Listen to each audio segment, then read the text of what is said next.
Que Dieu vous bénisse. Ce matin, nous allons faire une courte exhortation et pour cela, nous allons lire Matthieu 28, verset 19. Nous lisons. Allez, faites de toutes les nations des disciples, baptisez-les au nom du Père, du Fils et du Saint-Esprit. Amen. Le thème de notre message de ce jour, c'est faisons des disciples à l'image de Jésus-Christ.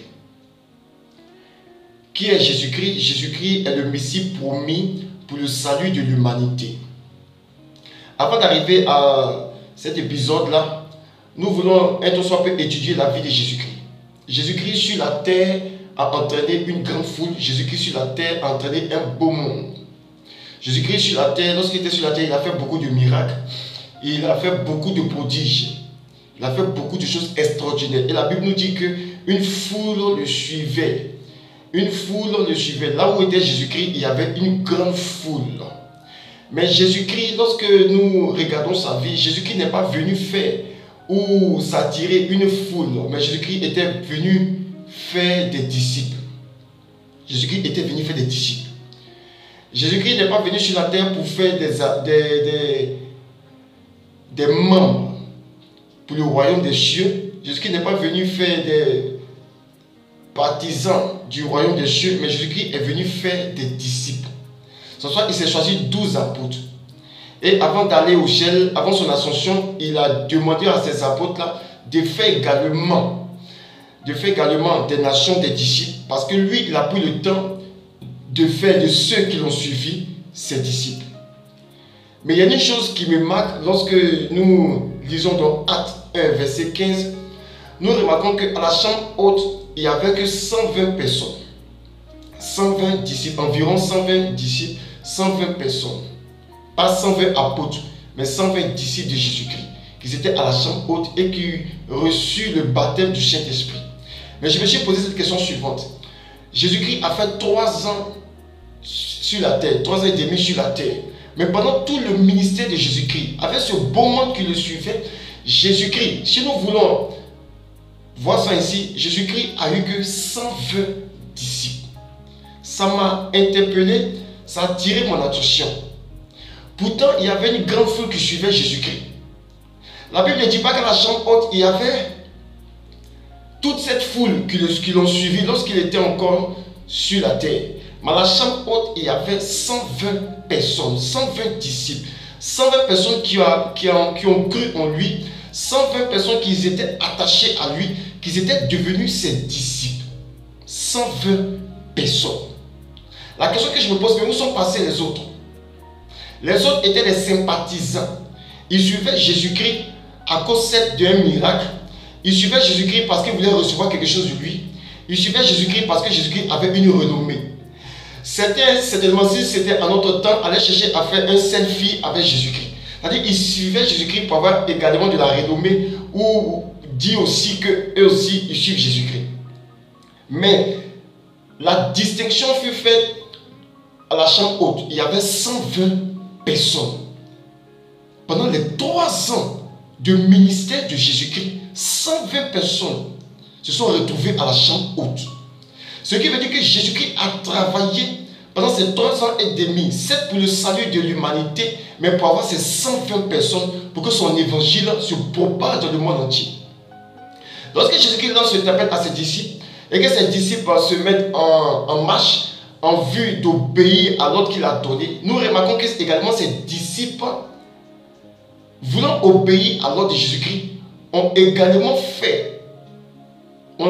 produit plutôt des disciples, d'autres disciples. Jésus-Christ n'a pas demandé à ses disciples de former ou de faire des membres d'église, des membres de communauté, des membres de mouvement, mais de faire des nations des disciples. De faire des nations des disciples à l'image de qui? À l'image de Jésus-Christ et non pas à notre propre image. Pas à notre propre image, mais à l'image de Jésus-Christ. À l'image de Jésus-Christ. C'est ce que Jésus-Christ a demandé à ses disciples. Mais le problème que nous rencontrons aujourd'hui, c'est que nous faisons des nations, des disciples à notre image, à nous. C'est-à-dire même des personnes qui viennent à l'église, mais pratiquement au lieu de copier Jésus-Christ, ils nous copient. même dans notre façon de faire, même si elle est mauvaise, ils nous copient. C'est le problème que nous avons aujourd'hui. C'est pour cela que nous pouvons voir des chrétiens qui copient tout de l'homme de Dieu ou de la femme de l'homme de Dieu. C'est-à-dire, si la femme de l'homme de Dieu s'habille d'une façon indécente, ces chrétiens s'habillent également d'une façon indécente parce qu'ils copient. Ils copient. Alors que celui que nous devons copier, c'est Jésus-Christ. Donc nous ne faisons plus, et non soit peu, des nations des disciples, mais nous faisons des partisans d'église, des gens à notre modèle. Et ça, c'est un problème. Alors que Jésus-Christ a donné à ses disciples de faire des nations d'autres disciples qui fonctionneront comme lui désire. Si vous lisez bien l'histoire de Jésus-Christ, si vous regardez bien son parcours, vous remarquerez qu'à la fin, en tout cas moi ça m'a vraiment choqué, ça m'a vraiment étonné, qu'à la fin de son ministère, ce sont 120 personnes qui se retrouvent à la chambre haute. Et ce sont ces 120 personnes-là que Jésus-Christ, si je peux dire, a affermi, a pris le temps de faire asseoir leur foi. Mais tout ce monde-là qui venait était certainement parmi ces 120. Mais à cause du message de Jésus-Christ, d'autres se sont retirés au fur et à mesure. Et lorsqu'ils ont crucifié même Jésus-Christ, là même ce fut même la totale. Ceux qui suivaient Jésus-Christ ont abandonné carrément le chemin de la foi. Ils ont abandonné carrément le Seigneur parce qu'ils n'étaient pas disciples. Ils venaient à Jésus-Christ pour recevoir quelque chose. Ils venaient à Jésus-Christ pour avoir quelque chose de lui. Mais sa mort a démontré qui était disciple. Qui étaient vraiment ses disciples. Au-delà des 12 apôtres, 120 personnes se sont ajoutées. Et ces 120 personnes sont des 120 personnes qui ont vraiment cru à lui, qui étaient vraiment disciples de Jésus-Christ. Jésus-Christ a demandé à ses apôtres de faire des disciples qui allaient être à sa stature parfaite. Pourquoi? Parce que lorsque nous regardons les 120 personnes, nous pouvons dire avec certitude que ces 120 personnes que Jésus-Christ a gagnées pendant son ministère terrestre, ces 120 personnes ont hérité du royaume des cieux. Si Jésus-Christ demande à ses disciples de faire des nations des disciples également, c'est afin que ces nations-là, ces personnes qui deviendront disciples de Jésus-Christ, puissent hériter le royaume des cieux. Parce que qui dit disciple, cela veut dire que ces disciples font comme le maître, Qui dit disciple ressemble forcément à son maître. Parce que le disciple essaie de faire comme son maître, le disciple essaie de ressembler à son maître. D'où Jésus-Christ ne demande pas à ses disciples de faire des partisans d'église, de mouvements, mais plutôt des disciples. Pourquoi? Parce que les disciples héritent le royaume des cieux. Les membres d'église n'héritent pas le royaume des cieux. La foule n'hérite pas le royaume des cieux, mais seuls les disciples héritent le royaume des cieux. Lorsque nous lisons dans Actes 2, lorsque Pierre a prêché l'évangile, la Bible dit que plus de 3000 personnes se sont ajoutées aux disciples. La Bible n'a pas dit plus de 3000 se sont ajoutées aux membres, aux personnes qui avaient prié, mais plutôt aux disciples, c'est-à-dire aux 120. Lorsque nous lisons encore plus tard, lorsque nous lisons plutôt devant, nous remarquons que Ananias et Saphira également avaient entendu et seulement faisaient partie de plus de ces 3000 personnes qui avaient entendu le message de l'évangile. C'est moi qu'ils avaient également entendu le message. Donc ils sont venus s'ajouter. Mais ils n'étaient pas disciples. Ils sont venus s'ajouter, certes, mais ils n'étaient pas disciples. Et il fut mort. Il fut tué. Ils sont morts. Pourquoi? Parce qu'ils n'étaient pas disciples. Donc, ils n'ont pas hérité le royaume des cieux. Ils ne sont pas allés au ciel parce qu'ils sont morts dans les péchés. Ils ont fait de se repentir. Alors que le disciple fait ce que le maître dit. Le disciple imite son maître. Comme nous l'avons dit tantôt, c'est pour ça que Jésus a demandé à ses disciples de faire des nations des disciples et non des membres d'église. Donc ce matin, nous ne serons pas là, nous l'avons dit, nous voulons exhorter chaque serviteur de Dieu que nous sommes à faire des nations des disciples. À ne pas amener ce que nous formons à nous copier. De ne pas amener ce que nous formons à nous ressembler, mais de plutôt ressembler à Jésus-Christ. Aujourd'hui, nous voyons, même ce que nous formons, acclamer même comme nous. Souvent, ils acclament comme nous. Souvent, ils essaient de prêcher comme nous.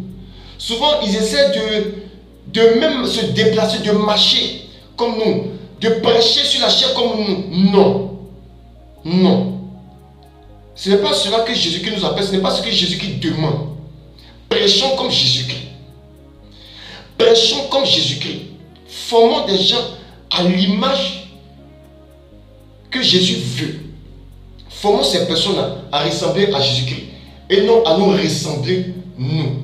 Je vois le problème que nous, serviteurs de Dieu, nous avons, c'est que lorsque un de nos collaborateurs ou un de nos petits ne fonctionne pas comme nous, c'est-à-dire ne prêche pas comme nous, même s'il prêche le bon message, le message de la vie, le message propre de l'évangile, nous voulons qu'il se déplace comme nous, nous voulons souvent qu'il parle comme nous. Là, nous sentons notre marque en lui. C'est une mauvaise chose. C'est-à-dire que cette personne n'a pas de fondement, cette personne n'a pas d'identité.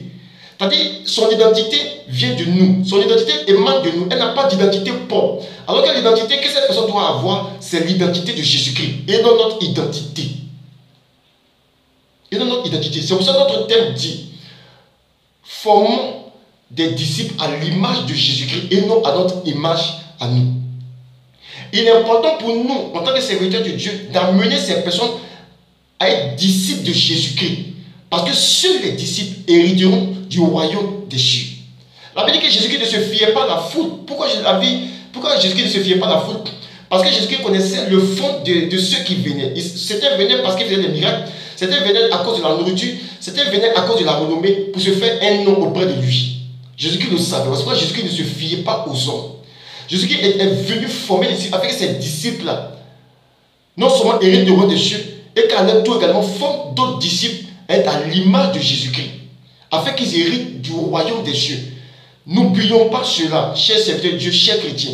Seuls les disciples de Jésus-Christ hériteront du royaume des cieux. Parce que les disciples fonctionnent comme le maître. Les disciples font comme le maître fait. Donc celui qui n'est pas disciple, qui ne se fasse pas d'illusion, celui qui n'est pas disciple, qui ne se trompe pas, il n'héritera pas du royaume des cieux. Ceux qui héritent du royaume des cieux, ce sont des disciples. Ceux qui font comme Jésus-Christ, ceux qui obéissent à sa parole, ceux qui fonctionnent et qui marchent comme il désire, ce sont les disciples qui héritent du royaume des cieux, et non les membres d'église, et non les membres qui ont une carte d'église. Et non ceux qui ont fait beaucoup, ceux qui ont fait le baptême même, non. Beaucoup font le baptême, mais ne sont pas disciples de Jésus-Christ. Non, nous voulons exhorter chacun d'entre nous et beaucoup de serviteurs de Dieu également à faire attention et à former les chrétiens à être disciples de Jésus-Christ. L'église ne nous appartient pas, l'église appartient à Jésus-Christ. Donc formons les chrétiens à être à l'image de Jésus-Christ. Que Dieu vous bénisse. C'était cette courte exhortation que nous avons voulu faire ce matin. Que Dieu vous bénisse et bonne journée à vous.